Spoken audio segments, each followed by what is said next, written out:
Hi everyone. ఈ వీడియోలో నేను యాప్లెట్ గురించి ఎక్స్ప్లెయిన్ చేయాలనుకున్నాను. యాప్లెట్ అంటే ఏంటి, యాప్లెట్ ఒక డెఫినేషన్ ఏంటి, యాప్లెట్ ఒక డెఫినేషన్లో మనం క్లయింట్ అని అబ్జర్వ్ చేస్తాం. అసలు క్లయింట్ అంటే ఏంటి, సర్వర్ అంటే ఏంటి, క్లయింట్కి సర్వర్కి మధ్య రిలేషన్ ఏంటి, అసలు ఇంటర్నెట్ క్లయింట్ సర్వర్ మధ్య రిలేషన్ ఏంటి, ఒక క్లయింట్ ఒక సర్వర్తో ఇంటర్నెట్ ద్వారా ఎలా ఇంటరాక్ట్ అవుతుంది, అసలు యాప్లెట్ ఒక డెఫినేషన్ని ఫుల్ డీటెయిల్గా ఈ వీడియోలో ఎక్స్ప్లెయిన్ చేయాలనుకుంటున్నాను. సో యాప్లెట్ గురించి ఎక్స్ప్లెయిన్ చేసే ముందు అసలు సర్వర్ అంటే ఏంటి, క్లయింట్ అంటే ఏంటి, ఇంటర్నెట్ ఎలా, అసలు ఇంటర్నెట్ అంటే ఏంటి చెప్తాను. First internet means it is a combination of servers and clients. So internet అంటే ఇంటర్నెట్లో చాలా సర్వర్స్, చాలా క్లయింట్స్ ఉంటాయి. ఫర్ ఎగ్జాంపుల్ నేను ఒక మెయిల్ని సెట్ చేసుకోవాలి, ఒక ఈమెయిల్ని సెట్ చేసుకోవాలనుకుంటే, ఈ ఈమెయిల్ని సెట్ చేసుకుంటే నాకు ఈమెయిల్ నేను ఎక్కడ ఓపెన్ చేసుకోవచ్చు, ఎక్కడన్నా ఓపెన్ చేసుకోవచ్చు. అంటే ఈమెయిల్ని నేను ల్యాప్టాప్లో ఓపెన్ చేసుకోవచ్చు, డెస్క్టాప్లో ఓపెన్ చేసుకోవచ్చు, మొబైల్లో ఓపెన్ చేసుకోవచ్చు, ట్యాబ్లెట్లో ఓపెన్ చేసుకోవచ్చు, విండోస్లో ఓపెన్ చేసుకోవచ్చు. అలా నేను ఒక ఈమెయిల్ని నేను ఎక్కడన్నా ఓపెన్ చేసుకోవచ్చు. అంటే ఈ ఎక్కడన్నా ఓపెన్ చేసుకోవచ్చు అనే ఆప్షన్స్ అన్నీ కూడా క్లయింట్స్. ఒక ఈమెయిల్ని ఓపెన్ చేసుకోవాలంటే నాకు చాలా క్లయింట్స్ ఉన్నాయని అర్థం. So server is nothing but which serves, client is nothing but which takes the information from the server.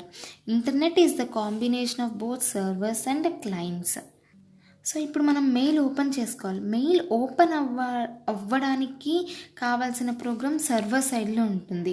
కానీ ప్రతి క్లయింట్లో కూడా మనకి మెయిల్ అనేది ఓపెన్ అవుతుంది. ఎలా ఓపెన్ అవుతుంది, ఒకవేళ ఓపెన్ అయితే ప్రతి క్లయింట్లో కూడా ఆ మెయిల్ ఓపెన్ అవ్వడానికి కావాల్సిన ప్రోగ్రామ్ ప్రతి క్లయింట్లో ఉండాలి.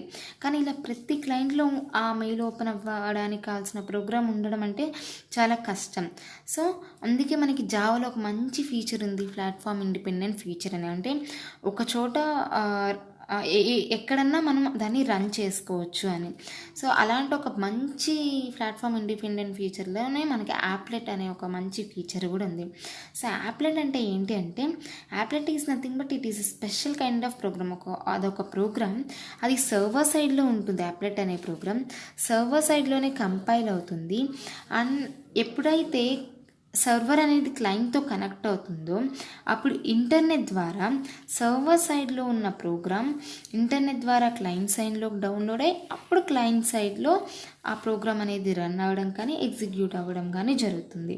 సో ఇలా ఆ ప్రోగ్రామ్ డౌన్లోడ్ అవ్వడం వల్లే మనం మెయిల్ అనేది క్లయింట్లో చూస్తాం. అంతేకాని ప్రతి క్లయింట్లో ఆ మెయిల్ అనేది ఆ మెయిల్ ఓపెన్ అవ్వడానికి కావాల్సిన ప్రోగ్రామ్ అనేది ఉండదు. మనం ఈ యాప్లెట్స్ ద్వారా ఇలా ఒక్కదానిలో నుంచి ఇలా డౌన్లోడ్ చేసుకుంటాం. ఇదే జావాలో ఉన్న మంచి feature, Java platform independent feature.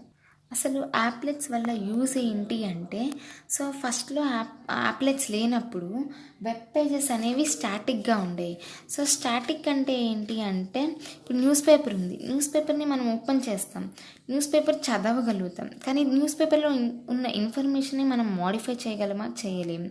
So కానీ మనకి ఇంట్రాక్షన్స్ అనేవి చాలా అవసరం. అంటే ఇప్పుడు నేను డేట్ ఆఫ్ బర్త్ ఎంటర్ చేయగానే నాకు ఏజ్ డిస్ప్లే అవ్వాలి.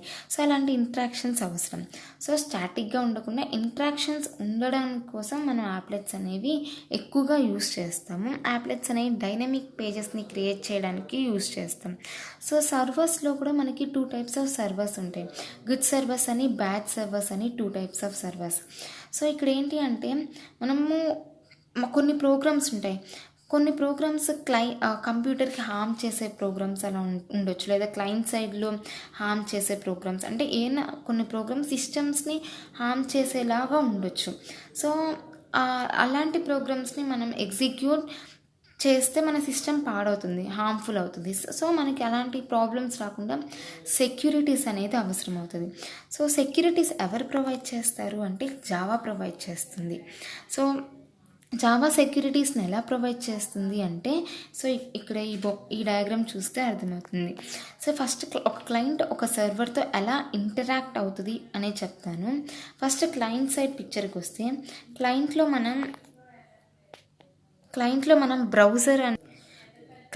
మనం బ్రౌజర్ అనేది చూస్తాం. సో ఈ బ్రౌజర్లోనే మనం ఏమన్నా ప్రోగ్రామ్ అనేది ఎగ్జిక్యూట్ అవ్వడం కానీ రన్ అవ్వడం కానీ జరుగుతుంది. బ్రౌజర్లో మనకి JVM అని ఒకటి ఉంటుంది.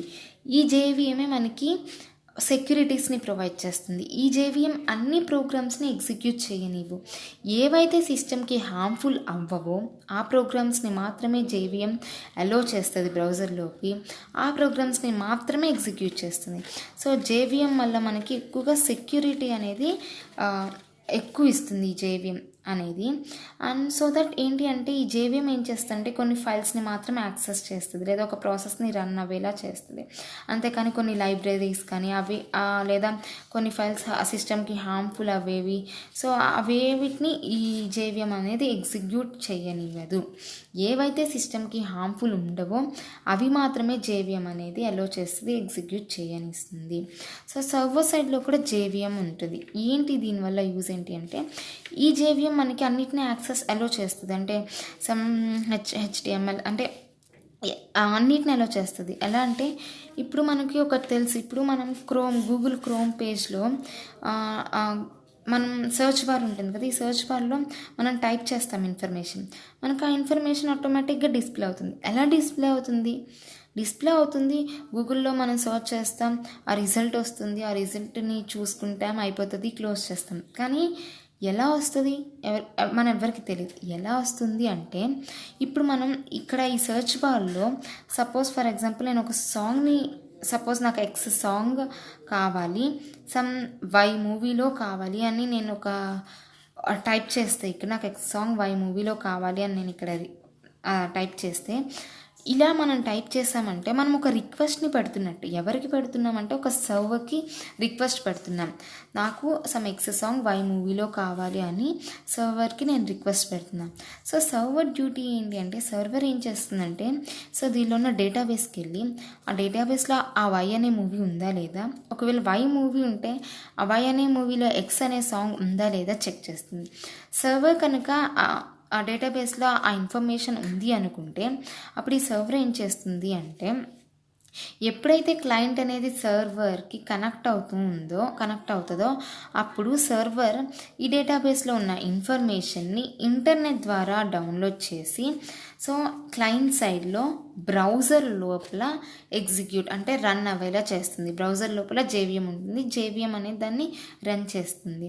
సో ఈ బ్రౌజర్ లోపల ఎప్పుడైతే ఆ ఇన్ఫర్మేషన్ డౌన్లోడ్ అయ్యి వస్తుందో మనం ఆటోమేటిక్గా ఆ ఇన్ఫర్మేషన్ని చూస్తాం, మనకి విజిబుల్ అవుతుంది. సో అలా మనం ఒక ఇన్ఫర్మేషన్ని సర్చ్ బార్లో నొక్కినప్పుడు మనకు అలా డిస్ప్లే అవుతుంది.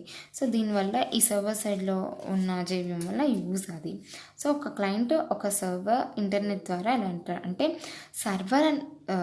applet అనేది ఒక స్మాల్ ప్రోగ్రామ్, అది సర్వర్ సైడ్ ఉంటుంది, సర్వర్ సైడ్ కంపైల్ అవుతుంది.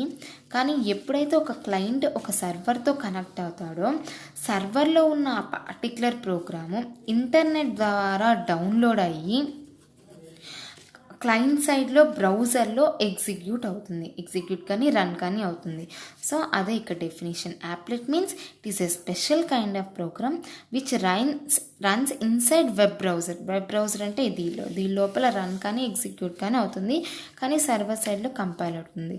అండ్ వర్క్స్ అట్ క్లయింట్ సైడ్లోనే కదా వర్క్ అయ్యేది. So applet should run on any platform. applet program is in server side, and if we compile that program in server side, if any client is connected, then entire program will be downloaded by an internet, then it will be run on the client side. So అసలు applet definition చెప్పడానికి ఈ పిక్చర్లో అది ఎలా work అవుతుందని explain చేశాను. Thank you for watching my tutorial.